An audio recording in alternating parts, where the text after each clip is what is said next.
5.18 민주화 운동 관련해 경찰이 5달 동안 자체 조사를 벌여서 보고서를 내놓았습니다. 당시 군대를 비롯한 국가기관의 자료는 조작됐으며 시민군이 총을 든 이유가 계엄군이 먼저 총으로 시민을 쐈기 때문이라고 결론 내렸습니다. 이승배 기자입니다. 지난 80년 6월 당시 전남 나주경찰서 경무과장이 본청 감찰반에 낸 진술서입니다. 시민군이 경찰서를 습격해 총과 실탄을 빼앗아간 시간은 5월 21일 오후 1시 반. 계엄군이 시민을 향해 집단 발포를 하고 30분가량이 지난 뒤입니다. 시민군이 먼저 총을 든 게 아니란 얘기입니다. 보안사로부터 함구해라. 이 본 상황에 대해서 함구해라. 이런 진술을 그렇기 때문에 자신의 실명을 감추고 가명으로 해달라. 그런 분도 있었고요. 집단 발포 이전에 시민이 총을 탈취했다고 기록된 기존 보안사 자료는 조작됐다고 판단했습니다.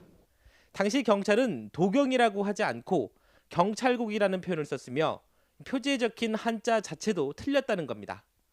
본문에는 장갑차가 빼앗겼다는 내용도 있는데 그때 경찰은 갖고 있지도 않던 장비였다고 밝혔습니다.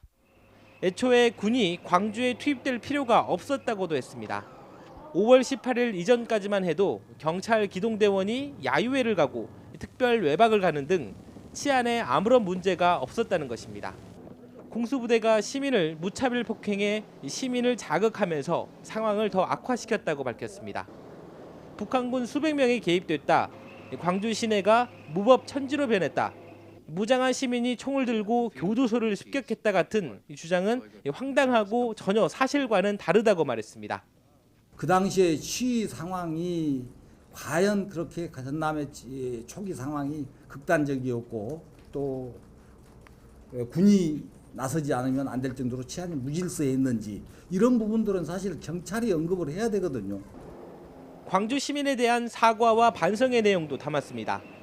공수부대가 초기에 과격 진압을 할 때 적극적으로 막지 못했고 5.18에 대한 경찰 자체 진상조사 의지와 노력이 부족했다며 사과했습니다. YTN 이승배입니다.